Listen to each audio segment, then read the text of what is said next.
Али Ахметија отвори вратата за промена на химната, знамето и грбот, а Заев потрча да затвори, но јавноста не му верува на премиерот. Јавноста го прими демантот со резерва, знаејќи дека тој досега многу пати си го погазил својот збор, дури се колнаше дека нема да го промени уставот на Македонија.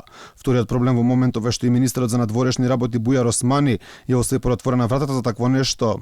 Прашањето на химната не е инклузивен елемент во државата и тоа го чувствувате еве на спортските надпревари. Тоа го чувствувате кога све не спојува, буквално све не спојува, освен во химната, каде што еден голем дел од граѓаните, и сега не зборувам како министер за надворешни работи, туку како представник на ДУИ и на албанците, не се гледаат внатре, не се спомнуваат, не се чувствуваат.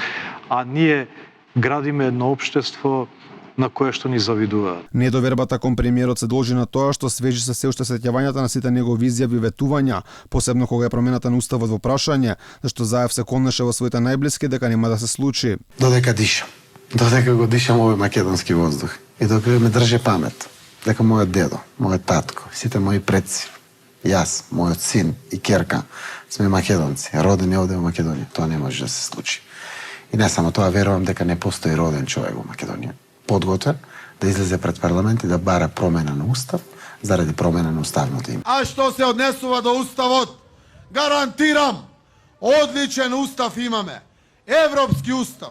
Уставот нема да дозволам никој да го смени. Уставот ќе се почитува. Уставот ќе се спроведува. Нема менување на уставот. Бидете спокојни. Покрај ветувањата за уставот, премиерот Заев ветуваше дека нема да има двојазичност во Македонија. Кој бе тоа ќе спроведе во Радовиш, во Струмица, во Прилеп, во Кавадарци двојазичност? Глупости невидени. До каде забега? Зборува дали лекарот ќе направил проблем, па живот ќе се загубел. Ова е невидено. Ветувањата и зборовите искажани од македонскиот премиер се едно, реалноста е сосем друго. Ветувано беше дека нема да има промена на уставот со цел промена на уставното име. Добивме друга вистина, иста ситуацијата со двојазичноста. Ветувано беше дека нема да има, но и тука вистината е многу поразлична.